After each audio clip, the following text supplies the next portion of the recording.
We're Laura and Cindy, and you're listening to the Holistic Horsemanship and Husbandry podcast, where we talk about natural horsekeeping and deepening your connection with your horse. I'm Laura, your horse care mentor. I teach natural horse management practices after working with over 200 horses and seeing how current industry standards are compromising the health of the horse. And I'm Cindy, your horsemanship mentor, offering a proven and unique approach to creating deep connections with your horses from 20 plus years of experience, including working with wild Mustangs. If you enjoy this conversation, please leave us a 5-star review wherever you're listening to us so we can get this podcast into the ears of more passionate horse people. So this week we're going to talk about, as a horse owner, accepting, working with, advocating for a horse with some kind of special needs, whether that's a chronic health issue, a behavioral issue that, is really impacting what you can do and how you approach your horse in the short or the long term, and how that impacts our mindset and our enjoyment of horses and what we can do to be the best for our horses in these kind of hard, really not ideal situations. My background is in horse rescue, and I have seen so many horses land up at the rescues because their owners didn't have the tools to manage them at home. People who loved their horses, but they didn't have the support. They felt like they weren't good enough for their horse. And I never, ever want any of our listeners to feel like you're not good enough for your horse. Equipping you with the tools and the questions to ask and the process to go through when you're having an experience like this is something that's really important to us. It's a challenge. I've had horses all my life. I've been in the veterinary medical field for, over 30 years. So I have seen both sides of the equation. And there's a lot of thoughts that come to my mind, Laura, when we start talking about this. But I think the first thing I want to start out with is having a horse in our life is a relationship. And I believe that most of our listeners, if not all of our listeners, are committed to the relationship. And some of our listeners are new, and so they don't really know what that entails. And honestly, it's like any other relationship. It can be messy, and it can be painful, and it can be confusing and overwhelming and scary, and it can be the most incredible experience we've ever had, especially when it's with a horse, because they give us so much freedom. Being able to get on their back and go. I mean, to me, it's like what it must be like flying, or, when we ride a bike or we're on a motorcycle. It's different than a car, it's out in nature and we're free. But when they have a problem, behavior, physical, mental and emotional is going to fall into that realm of behavioral. But it can also be an indicator of a physical, right? Because Laura's the first one that can tell you, and I've had a couple that I have had that have had ongoing physical issues, and it does affect them mentally and emotionally. And so the first thing that I really want to share with everybody is, when you're faced with a challenge like that, either a physical disability or you're having a challenge behaviorally that you are not knowing how to get through, you first have to get really honest with yourself. Are you committed to the relationship? Is it a non-negotiable, I'm in it for the long haul? That's really the first thing you have to ask yourself before you can fully show up for your horse's needs. And if you're not, this will make some people really uncomfortable. But because I have seen the really ugly side of horse rescue, where horses' needs could not be met, it is okay to euthanize your horse. Rather than let them suffer. Rather than put them in a pipeline where they are going to end up in really bad hands. I will never rehome MJ. I will not do it. She is one uneducated person away from a complete tendon rupture, and I'll never put her in that situation. She is with me forever. But if something horrible happened in my life and I wasn't for any reason able to take care of her, it would be the hardest thing I've ever done. But I would euthanize her before I would let her go to anyone else because of the level of care that is required on my end to keep her comfortable and happy and sound, and how easy it is to train that horse through pain. And I know the miserable life she could have What's called loving them enough to let them to let go. them go. Yeah, And some people will say, well, that's selfish. You don't have the right to do that. But I'm in agreement with Laura. If you can't rehome that horse in a situation where it's absolutely 100% guaranteed that they're not going to be misused and abused, then letting them go is the kindest thing you can do. And that's quite honestly an individual choice. completely individual We're choice. not telling you that that's what you should do. What we're telling you is that I hope that our listeners here are those who are committed to the relationship. And so, going from that place, when you have a horse that has a physical or a behavioral challenge, information is power, Mm-hmm. but I believe the first step is to check in with yourself and your own mindset. How do I feel about this? What do I need to know about this? Who do I need to help me through this? And then you start taking it step by step by step. And so Laura's going to talk about those physical issues because she and MJ have been on a long journey.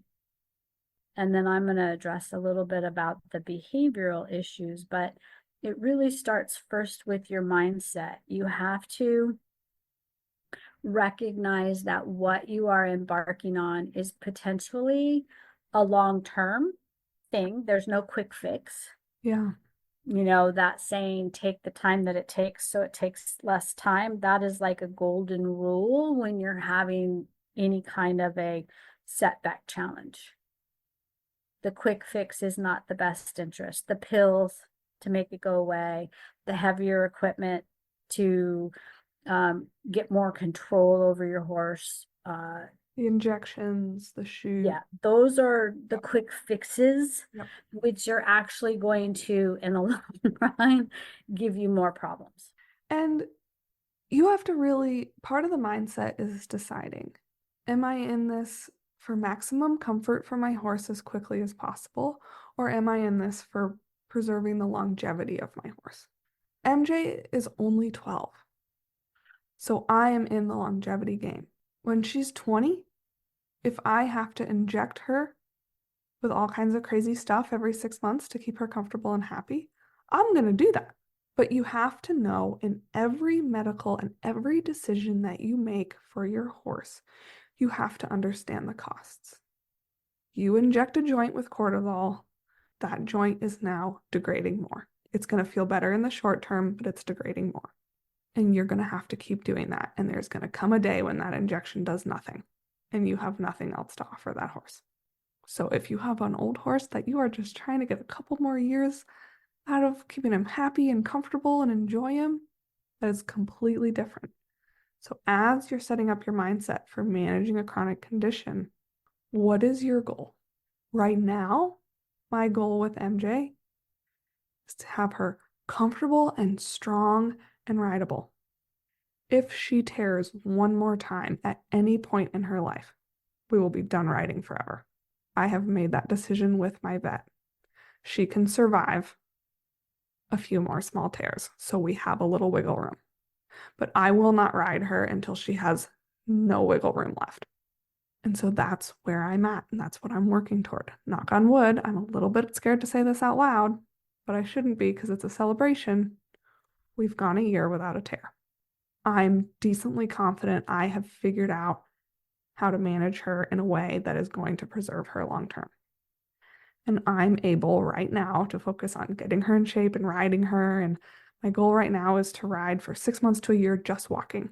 We'll work on our transitions, and she's sound walk, trot, lope. I'm like very nervous to be saying this out loud, but it should be a celebration. And that's part of my mindset and my constriction and everything that I've been through. And gosh, every time MJ bangs herself up, Cindy gets 15 text messages about, oh, she did it again. No, no, no, no. I have a little bit of PTSD from being so scared for my horse.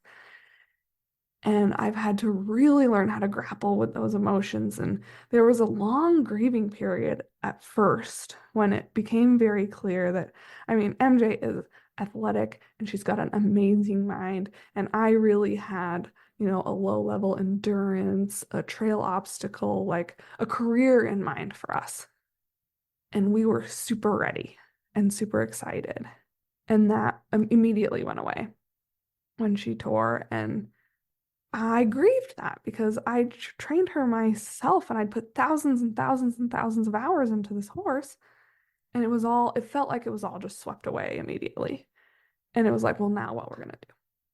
Now that I'm far enough along in the process, the thing about managing a chronic condition with your horse is if you really become a student of it and you learn it and you learn to communicate with your horse so that you can get really confident that the calls that you're making are the calls that they would want you to make, your relationship and your bond gets so much deeper. And now, if she became unrideable tomorrow, I wouldn't miss a beat in my enjoyment of being her person. She means the world to me, and riding is the cherry on top. Um, but if you came from a long, steeped culture of horses are for riding and nothing else, you're going to have to confront that and decide what that means for you and how your relationship is going to look. And it's okay to grieve the loss of riding. It's okay to want to ride your horse and to feel really bummed that you put effort and time in getting there and now it's gone. I also think that healing takes way longer than the windows that your vets give you because your vets don't want you to have false hope. They don't necessarily have a lot of data on people following up 2 years, 3 years, 5 years down the road. So just because your vet says, you know, this horse isn't rideable right now, I'm not saying get on your horse and ride it without taking it back to the vet and checking it again. But I'm saying don't count it out. It took me about a year and a half to find a vet whose horsemanship philosophy aligned with mine. So I was having to make calls for MJ that I knew that she hated, and it was like she would rather die than live the lifestyle that my first vet wanted her to live. And that was so hard on me because I felt this awful pull of balancing trying to follow my vet's advice that I didn't feel like a horrible owner and doing what I knew in my heart my horse wanted. And when I found Marty Gardner and Ione, who was just amazing, and he was like, no, give your horse her life. Here's what we're going to do. He looked at the whole horse. He found the whole reason he found the bone spurs in her back, which was the cause for all of her hind end problems. So then suddenly I had a full picture and I wasn't just managing this like strange tendon that kept giving me troubles and I didn't know why, which is really important. If you're managing a reoccurring lameness issue, get the whole horse looked at. But it gave me so much hope to have a vet that was really positive and really understood horse behavior and horse needs and was like, yes, we're going to make a plan to give your horse that and we're going to support you if it doesn't work. And that was like, it just felt so good to be supported and have someone who had hope on my side, not someone who was like, you're wasting your time trying to save this horse. So if you don't feel supported by your professionals, keep seeking second opinions. There's going to be someone out there who meshes with you that feels really good. And really be honest with you and your horse about your feelings. There are going to be good days and bad days for your horse, for you, and some of them are going to come on different days and some of them are going to come on the same days. And having a chronic issue is being super flexible and holding space for all of it. You are going to grow incredibly as a person. Your horse's trust in you is going to grow incredibly as you navigate this and help them. My horsemanship, like my horse care skills, my ability to handle see lameness, feel lameness, handle all kinds of medical stuff has skyrocketed with MJ. Like anybody has a soft tissue lameness injury at my barn, I have got like a trailer's worth of supplies, and I know when I'm going to pick what and how I'm going to help them. And that is going to be helpful for every horse that I ever own beyond MJ. So I agree 100% with everything you're saying. And I'm thinking about, the clients that I have in my horsemanship programs and horse owners that I meet along the way and boarding facilities and trainers, the normal trainers. And not everybody is going to have the ability, mentally, emotionally, physically, spiritually, whatever, to take the path that you have taken. Because you and I are so incredibly committed to the horse. We have them coursing through our veins, which is why we do what we do. But for those who are in complete alignment with what you're saying, but don't have the ability for whatever reason to go into the depth of the journey that you have gone on, because it's a journey. I mean, Mhm. I have watched you for 2 years now, with MJ, and yeah, there were lots of moments where the average person, farrier, vet, Joe Blow down the road, um, trainers saying, what are you doing? What are Yeah, you doing? You're wasting your time. But you followed your heart, you followed your feel, you followed your horse. You found Marty Gardner, who is an incredible lameness specialist in the equine industry. He's well known in California and Nevada. we stole him Um, from Cindy. He used to be in her neighborhood and now he's in yes, mine. he stole them from us, but that's okay. We forgive her. Um, um, you found the support team, you found the team.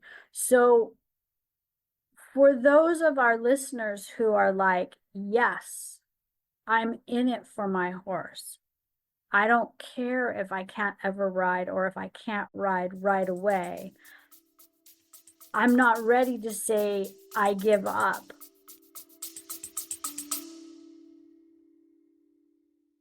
Let's pause for a moment. Have you ever looked at your horse and wondered if they're thriving in your care?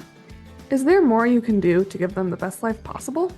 Most ranches and boarding facilities are set up for convenience, not horse health, but there's tons you can do to fix your horse's situation if you're willing to get creative. Join Evidence-Based Horsekeeping, my Facebook group where members learn how to improve the mental and physical well-being of their horses. The link is in the show notes. Laura, what do they do? The key is to have the support in place. And that's where you find someone like me.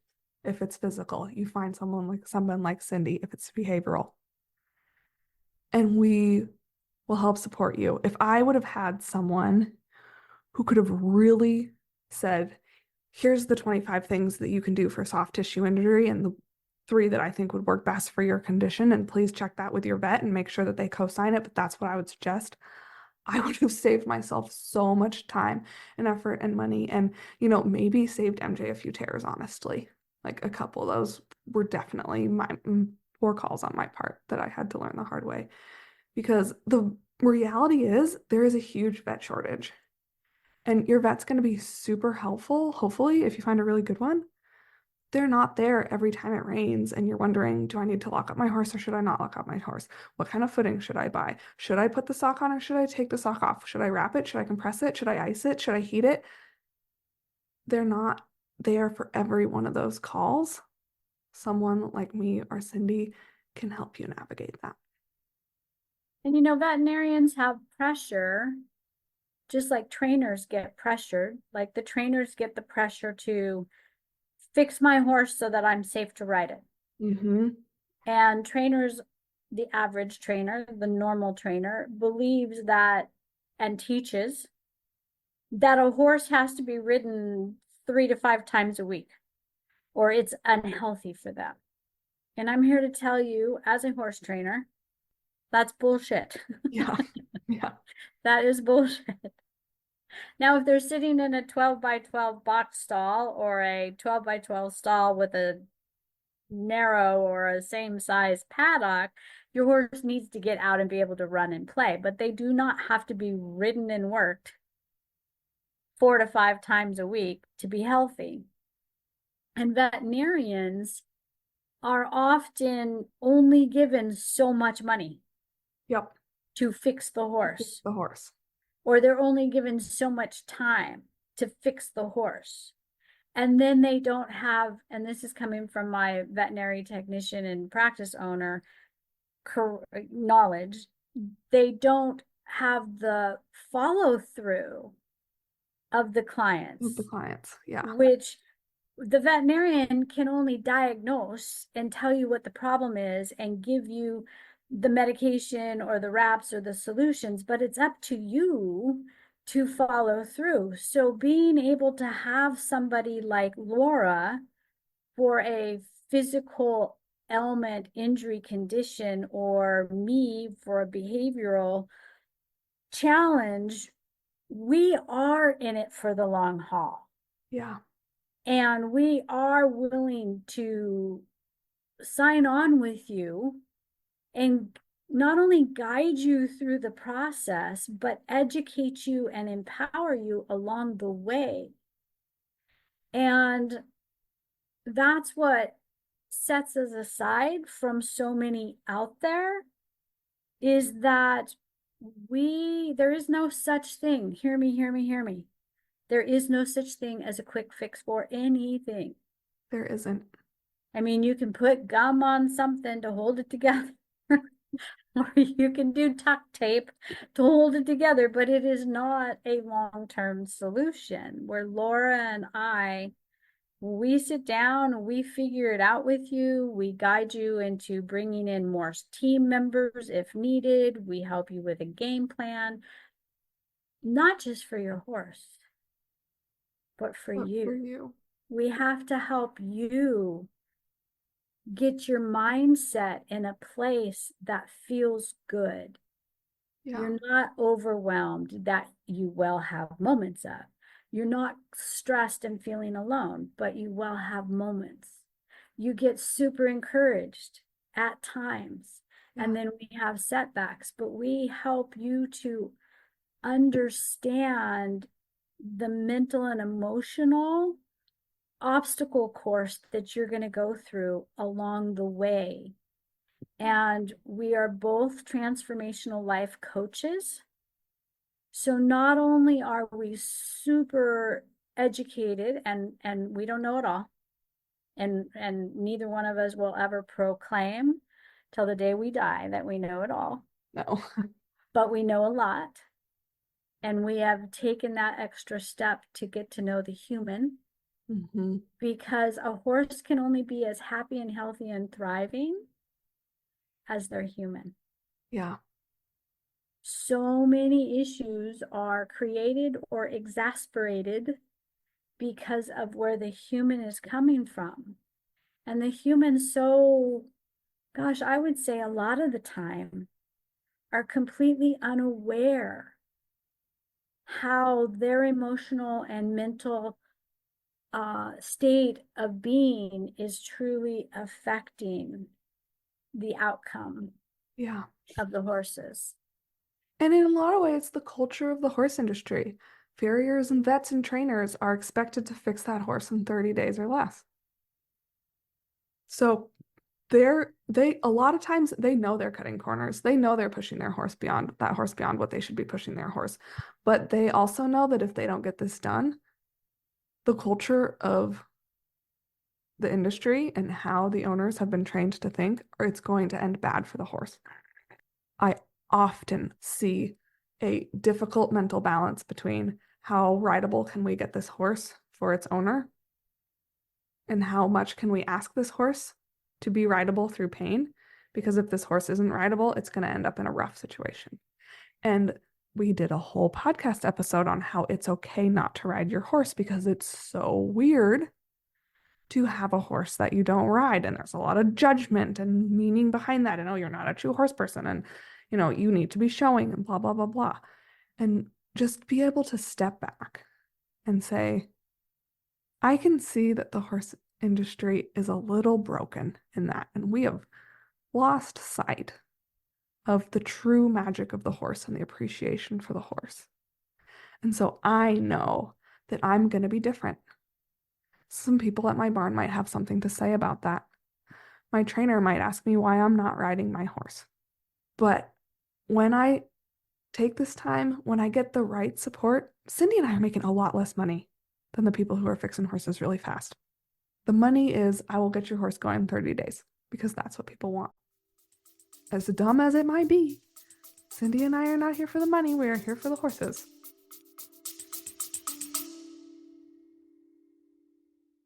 Ready to unlock true freedom with your horse? Join Unbridled Freedom, our private Facebook group for women on a spiritual journey in horsemanship. We don't fix our horses, we transform ourselves. This is your space to embrace challenges, celebrate victories, and deepen your bond with your horse. If you're ready to lead with wisdom, compassion, and inner peace, join us today. Let's dance with our horses as one. The link is in the show notes below. We're in it for the horses, absolutely. And because we're in it for the horses, we have to take the time to be a part of the amazing paradigm shift that's going on in this industry. And we have to not only be willing, but be excited about educating people. You don't know what you don't know till you know it. And so we have learned that a lot of people in our industry that have horses, they're doing what they're being told to do. Right. And a lot of them don't like it. It doesn't feel good. And so when they find people like Laura and I, they're like, oh my God, you're kidding me. It's okay if I don't ever want to ride my horse, if I want to just take my horse for walks, if I just want to hang out and groom my horse. And it's like, as long as their basic needs are being met, and that includes mental and emotional, then yeah, I've had so many people tell me, oh, horses want to be ridden. They love to be ridden. And I'm going to tell you, some do, and some don't. Yeah. And people are like, well, they were made, God made horses for people to be ridden. And I'm like, yeah, no, I don't think so. I don't think so. But I do believe that they're here to help humans evolve and have that amazing interspecies connection.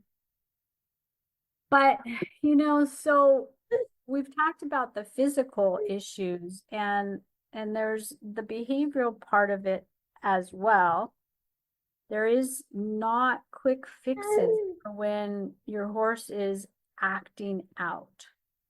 I've said many times before on our episodes, and I will say it many times in the future, that all horse behavior is a form of communication. And oftentimes it's frustration on the horse's part, but they're frustrated because they're confused. They don't understand what you're trying to tell them, or they're frustrated because you're frustrated. So they're just mirroring. Or you're triggering a PTSD episode for them or for you. Yes. And that's becoming a pattern. And it could be one that you two have done and created on your own together,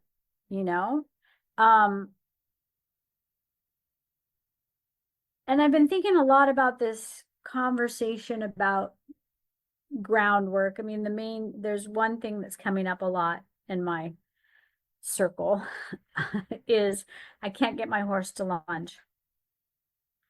And I've contemplated doing a video. I do have a video of that in my online membership program. about how to correctly put your horse out on a circle and to get them to go through their transitions and what you're actually looking for and why you're actually putting your horse on a circle.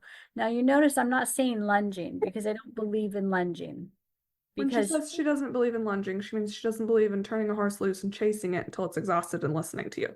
or putting a horse out on a long 22-foot rope and a big old lunging whip and whipping it to make it run. Right. That is the reason that you see so many in the industry do that is because they're tiring their horse out so they can get on and safely ride, which is, I'm going to tell you quickly why that doesn't work. When you put your horse in a contained round pen, they can't go anywhere. There's no safe corners. They can't get away from you. On a rope or off a rope. And you start swinging and snapping a whip at them. Their head goes above their withers into their sympathetic nervous system, which is fight or flight. It's adrenaline and cortisol driven. They're completely in reactive mode. They cannot think. And they're wondering why in the heck this predator is chasing them. And so a horse, you can literally lunge a horse to death. Your horse is sweating not because they're exerting and tired, it's because they're releasing so much adrenaline and so much fear that they're sweating. So then you stop and you want your horse to turn and face you and trust you. And the reason they calm down is because you've taken the pressure off. They've gotten out of their sympathetic nervous system into their parasympathetic nervous system, and now they're releasing some endorphins and some serotonin, and they can start thinking. So I don't lunge a horse, and I have immense disrespect for individuals who do and who teach it. I do, however, teach a horse how to work on the circle. And the reason we teach a horse how to work on the circle is to help them master the 6 basic things horses do naturally. They go forward, they go backwards, they go left, they go right, they go up, and they go down, which means transitions. We are teaching them to do that smoothly, fluidly, and in rhythm and partnership with a human. We are teaching them to read our body language while we learn to read theirs. The round pin is one of the most powerful tools and one of the most abused tools in our industry because of the very reasons I just explained. So you can see in that description how we can create confusion, frustration, PTSD, fear, and the lack of desire to partner up with somebody simply by trying to lunge, or better off, put your horse out on the circle. And the best thing that I can say, because this session isn't about teaching you how to do that, the best thing that I can say is do not, before you try to put your horse out on a circle 4 to 6 feet away from you on a 10 to 12-foot rope, first teach your horse how to walk side by side with you, shoulder to shoulder, with ease and grace. You're not holding their snap. You've got 2 to 3 foot belly distance between your hand and their snap. They willingly walk with you. You don't pull them behind you. You're shoulder to shoulder. Can you guys politely walk like you're 2 friends going on a stroll? And can you stop and your horse stops? And can you back up and your horse backs up? Can you turn if you're on the left? Can you turn to your left and your horse turns with you and you watch their hip disappear out of the corner of your left eye as you start walking off to the left? Can you walk into your horse's shoulder, into their neck on the right side, and your horse crosses his front feet over and yields that space to you so you can walk off to the right? When you can begin to have that kind of a conversation and dance and harmony with your horse, Then you go farther off the rope and you put 4 to 5 foot distance. And please don't let the rope touch the ground, because if your horse steps on it, he's going to get a really sharp correction and it's not fair. So it's your job to manage that belly. Don't let that belly in the rope get down to the ground where he's going to step over it or step on it. But can you do it from 6 feet? Can you do it from 8 feet? Can you do it from 10 feet? If you can do that from 10 feet, people, all you have to do is ask your horse, point forward and ask your horse with your other hand to move his hind quarters off, and voila, your horse is moving off into a circle. So don't try to get the whole enchilada. Figure out how many steps it takes to get to where you want to go, and make sure each step is understood clearly between you and your horse. If you don't understand it, they won't understand it. I teach my students and my horses. I work with 12-foot ropes. I teach my horses and my students how to travel at 3 feet, 5 feet, 6 feet, 8 feet, 10 feet. And when they can do it at 10 feet, we put them on a 22-foot line. And we master to the end of the 20-foot too, at the end of the 22-foot. Can I talk to my horse from the end of a 22-foot? My own personal horses that are really my partners, we've been at it a long time, we work on a 45-foot rope. But each of them starts on a 12-foot. So the behavioral issues take some problem solving. You have to really understand, what is it you're trying to do? Why is it you're trying to do it? And what does it truly look like? Putting your horse out on the circle is simply to teach them to yield their forequarters, their hindquarters, move forward and backwards and up and down, meaning walk, trot, canter. And in doing all of that, you're connecting the communication through trust and body language, and therefore creating a solid partnership. You do it on the ground so that when you get into the saddle, you've already worked out all those kinks. You just explained beautifully the example of my horse has a chronic behavioral problem because I don't know how to break down what I'm asking, so I'm not being clear. Exactly. And it's really important in the behavior, like when you're looking at a behavior, that you become a detective and you get curious and you suss out the reason behind the behavior. Yeah. So there's that. Then there's my horse has severe PTSD, and I'm making the choice to allow that horse to be who they are. I know someone who's a good horsewoman who I respect a lot, has a horse that has pulled back to the point of breaking her jaw twice. Probably never going to hard tie that horse again. I haven't spoken to her about it, but I trust her and know her enough to know that she did the work to truly believe that she had solved that problem before she ever hard tied that horse again. And then bam, it happened again. She's probably going to cut her losses and never hard tie that horse again. And that's probably the best call because the risk reward is not worth it. Now, does she need to go back and redo all the work and make sure that that horse thinks it can stand hard tied? 100%.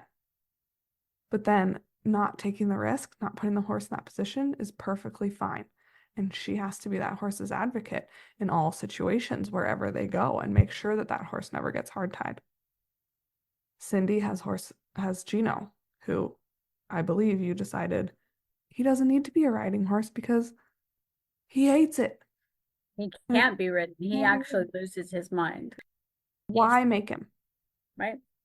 And he's gone on to be one of the most incredible equine assisted therapy, not as therapy at the time, actually, when we realized how powerful he was involved in a therapy session. And yeah, he's a master at identifying people with PTSD because he has it so severely. There's only 2 people that can actually handle that horse because he's got PTSD so bad. And that's in the managing of the chronic behavior of He made it very clear this is what I need, and Cindy met the need. And they've Mhm. found a beautiful way to be together. There are days right now where MJ will not let me put her saddle on her. And if you didn't know our story, you would look at us and go, what the hell? That lady's letting that horse get away with that. I take out the saddle pad, she swings her body away from me, I put it away. That looks bonkers to the standard horse person. Mhm. That is her saying, my back hurts, I don't want you to ride me. Her and I have built the relationship for her to be able to say, this is my chronic health problem creating a behavior. Please listen to me because it's the only way I have to communicate with you. And I say, great, no problem. You know, the behavior is a form of communication in horses. It is. There it just, how else can they communicate to you? Right? Wow. Because we use words, they use body language. But the more that I really embody that golden rule, it's not just horses. Laura's got an 8-month-old. Yeah. Her behavior is form of Communication. communication. My behavior is a form of communication. My husband can walk in the door or I can walk out of the bedroom in the morning and I don't have to say a word. And my behavior lets him know very clearly what side of the bed I woke up on. Yeah. I can come home after teaching or writing, and he can tell the minute I get out of the truck where I'm at. So behavior is everything. And you know, you guys, we have to ask ourselves, why do we have horses? What am I wanting out of it? And one of the things that I ask my clients before I actually even decide whether or not they're going to become clients is I let them tell me everything that they want out of their horse Mm. because that's what I do, right? You Right. You know, don't want to I you want train to help people horses. get what they want. Yeah. I train They're horses to let satisfied you and happy. know what is it that you're looking for and how's your horse doing? And then the next thing I want to know is how committed are you to becoming the best you can be for your horse? I can help your horse become the best they can be for you, but the success is determined on how willing you are to be coming the best you can be for your horse. And Cindy talked about, I've been on this incredible journey, and Cindy's been on many incredible journeys with horses too. And neither one of us knew what we were signing up for when we embarked on this stuff. We just showed up and said, I'm going to be the best I can be for my horse today. And then on day two, I'm going to be the best I can be for my horse today. And I'm going to be the best I can be on my horse today. So if you're listening to this podcast saying, that sounds amazing and I want that, but I don't think I can, just be the best you can be tomorrow. And if that looks like practicing getting way clearer on putting your horse out on a circle because you realize you've been sending 15 mixed signals and that's why they aren't doing it, great. If that means calling your vet and getting some imaging because you think some behavioral might be pain, great. Quick note on that. We can't actually see inside horses all that well. So when you go to rule out pain, if they see something, they can tell you the cause for pain. But short of putting your horse in an MRI or PET scan, you can't really definitively ever rule out pain. So just keep that in mind if that's something that you're wrestling with. And if your gut and your horse is saying, I'm in pain, and maybe some behavioralists around you are saying that they're not, trust your gut. There's a ton of alternative ways you can address pain. If you can't find something your vet's like, I'd love to help you, but there's nothing for me to help with, please reach out to me because there's so many different ways you can dig into that. That was just a little aside, but take it one day at a time. None of us know what tomorrow or the next day holds. You can only, even if you are going to sign up for a huge, massive journey, all you can do is do the best you can in the moment.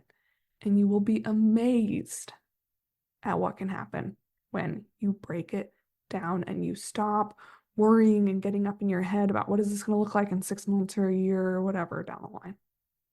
And be kind, you guys. We are all perfectly imperfect, as Brene Brown would say. And I have had days where I was on top of the world and I was so excited to go out and do what I was going to do with my horse and have it go to hell in a handbasket in less than 60. Mhm. And I end up frustrated and angry, and the horse just is like totally not cooperating or pushing every button that they could possibly push. And I want to say that I practice what I preach. I'm getting better with it, but there are some days that I can't be compassionate and forgiving to myself because I'm like, I should have known better. I should have done better. But we're all living beings and we all have emotions. And some days your horse isn't going to be feeling it. And Yeah. some days you're not going to be feeling it. And some days you're both going to be on top of it and be like, oh my God, this is why I do what I do, and I have the best horse in the entire world. And you do, You you do. absolutely do. Yeah. So, you know, we have a, a dream that we're all striving for. And like Laura said, it's day by day, it's moment by moment, just being present and breathing and being compassionate, know that you're trying to do the best that you can do. And sometimes you'll excel and sometimes you won't meet the mark, and that's okay. You are going to make Yeah. mistakes managing anything chronic with your horse. You are going to make it worse sometimes when you are trying to do your best. Oh, yeah. That doesn't mean that you have failed. You only fail when you stop showing up. Right. And you don't know what you don't know Yeah. till you know it. So you feel like this is the right thing to do, or somebody tells you and it feels in the moment. They're so convincing, or you're so at your wit's end that you're like, okay, and you try it and it doesn't work out. Horses are some of the most forgiving beings I have ever met. You just go, okay, that didn't work. Now what do I do? But I think that the way that I would like to end what I have to contribute to this episode is, if you don't know, please reach out to somebody like Laura and I. We are Our expertise, what we're offering is new in this industry, Yeah. but we are not the only ones. And if we're the only ones, awesome, because with Zoom, we can work with anybody around the world. Yeah. So even if we are the only two out there offering a all-encompassing opportunity to learn holistic horsemanship and husbandry, or either or, depending on what you're after, we're available We're no matter available. where you are. And that could be for questions, that could be for some of our short programs, that could be for our long-term, year-long programs. But we're here to help you, is really what I'm trying to say, is you're not alone. Yeah, we really don't want anybody feeling like they're doing it alone. The emotions spike, the uncertainty seeps in, and it is a lonely island. And anybody who feels like they are there, we want you guys to reach out and get the help because we have been there and we can guide you through it And we walk each other off the ledge. all the There's time. times that I call Laura and I'm like, I need to hang up that horse trainer Mustang Gentleman hat I'm wearing, because oh my God, you are not going to believe what I just did with my horse today. And she's like, I need you to look in the mirror and tell me, are you still human? Because you're acting as though you're like this thing of perfection. And remember, there's no such thing as perfection. Yeah. So Yeah, we do the best that we can, and when we don't, we acknowledge it and we do better the next time. Yeah. How to reach us is always in the show notes or on our Facebook page. Yeah, just it's all linked in the show Yep. notes, which is below where you're listening to if you look at the details of the episode. Yep. So if you have any questions about the topics covered in this episode, send us a message on our Facebook page, Holistic Horsemanship and Husbandry, and we will answer your question in a post on our page. You will be anonymous. We'll just take the question and provide our input, and we want to do it on the post so that we can all learn and grow together, because nobody knows everything. Thank you for tuning in to another episode. We want to remind you that we'll be here every second and fourth Tuesday of the month, following the golden rule. Have a plan, but always be willing to be flexible. Don't forget to connect with us using the links in the show notes below. If you learned something new today, had an aha, or walked away with a valuable nugget, you can say thanks by leaving us a 5-star review on whatever platform you're listening on.